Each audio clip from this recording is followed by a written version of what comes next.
All right, let's get right into it. We are tackling one of the biggest, most argued about questions in all of movies. Why do so many critics and filmmakers say that a black and white film from 1941 is the greatest movie ever made? I mean, for a lot of us, that's a real head scratcher. And hey, if you've ever felt this way, you are definitely not alone. This comment from a Reddit user just hits the nail on the head. It perfectly captures the puzzle of Citizen Kane. You sit down, you watch it, and you're left thinking, okay, so what is the big deal? And you know what? That is a totally fair reaction. Today, we're going to investigate exactly why that gap between its reputation and the actual viewing experience exists. So, to get to the bottom of this, our little investigation is going to cover four key areas. First, the mystery of its reputation. Then, the completely new visual language it invented. After that, its wild story structure. And finally, we'll look at how its ghost is still haunting the movies that we all watch today. Okay, first things first, let's lay out the central conflict here. You've got this massive gap between Citizen Kane's legendary status and how a lot of people actually feel watching it today. This isn't really about whether you personally like it or not, it's about understanding why it holds such a monumental place in film history. So get this, for 50 years straight, from 1962 all the way to 2002, the most respected film critics in the world, in this super prestigious poll, voted Citizen Kane the #1 greatest film ever made. That's a reign longer than any other movie in history. Even now, it's still hanging out in the top 3. So we're not just talking about a popular film. For decades, this movie was the undisputed gold standard. So, why the disconnect? Well, the heart of the problem is something people call the Seinfeld is unfunny effect. Think about it. Citizen Kane came up with so many new ways to tell a story on screen that those tricks have become the basic language of movies. We see them everywhere now in everything from TikToks to Marvel movies. So when we go back and watch the original, these revolutionary techniques just feel, well, normal, maybe even a little cliché. Okay, let's move on to our first big piece of evidence, and you'll see how this all starts to build. We're talking about the film's revolutionary look. See, before Kane, most movies were shot pretty flat, almost like you were watching a play on a stage.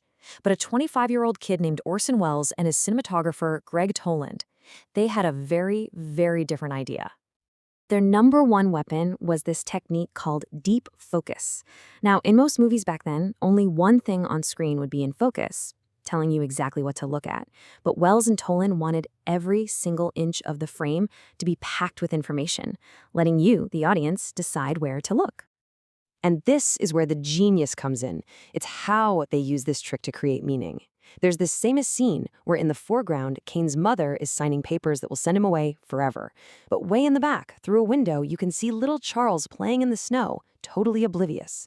The shot itself tells the entire tragic story of his lost childhood, all at once, without a single cut. The space itself becomes a storyteller. It's incredible. But it wasn't just deep focus. Oh no. Wells basically invented a whole new cinematic dictionary in one movie.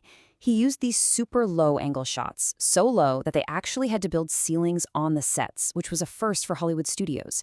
He used this dramatic, shadowy lighting that would basically go on to define the whole film noir genre. The dialogue was messy, with people talking over each other, like they do in real life. A whole film language was basically born right here. All right, next up, let's look at the why of it all. The totally revolutionary way the story itself was put together. See, this movie isn't just a simple biography. It's an investigation into whether a single, true story of a person can even exist. You have to remember, before Citizen Kane, almost every movie told a story from A to B to C. Super straightforward. You start at the beginning, you go to the middle, you end at the end. Wells just blew that all up. He starts the movie with the main character's death and then spends the rest of the time circling back, trying to piece together a life from the broken, biased memories of the people who knew him. The film literally forces you, the audience, to become a detective.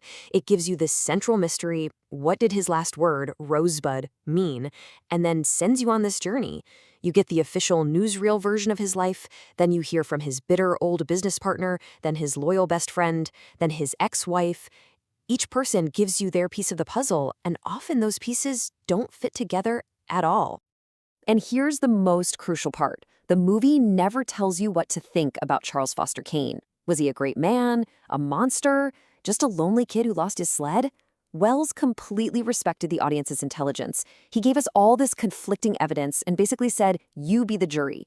In doing so, he created one of cinema's first truly complex anti-heroes, long before we ever had guys like Tony Soprano or Walter White. Okay, time to reach our verdict. Let's trace Kane's undeniable, unstoppable legacy. Because if this movie feels even a little bit familiar to you, it's because its DNA is in practically everything that came after it. I mean, just look at this list. This is a who's who of modern masterpieces. Francis Ford Coppola, Martin Scorsese, Paul Thomas Anderson, David Fincher. Every one of these legendary directors has gone on record saying Citizen Kane was a massive influence. They studied it, they copied it, and they built on the language that Wells created. Seriously, think about it. The story of a brilliant, ambitious man's rise and fall, a guy whose hunger for power ends up isolating him, told through a fractured, nonlinear narrative. Does that sound familiar? Yeah, that's pretty much the plot of The Social Network. How about a man who gains the entire world but loses his own soul in the process? Hello, The Godfather and There Will Be Blood? These modern classics are all echoes of Kane. You know, a commenter online absolutely nailed it with this quote. Citizen Kane is like a dividing line in the history of movies.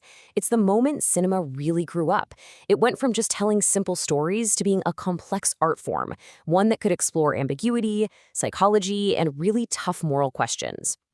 So after all this, you still might not love watching Citizen Kane. And you know what? That is perfectly fine. But hopefully, now you can appreciate its absolute genius. It's not just some dated old picture. It's a foundational document. It is the ghost in the machine of modern movies. And now that you know what to look for, I promise you, you're going to start seeing its influence almost everywhere you look.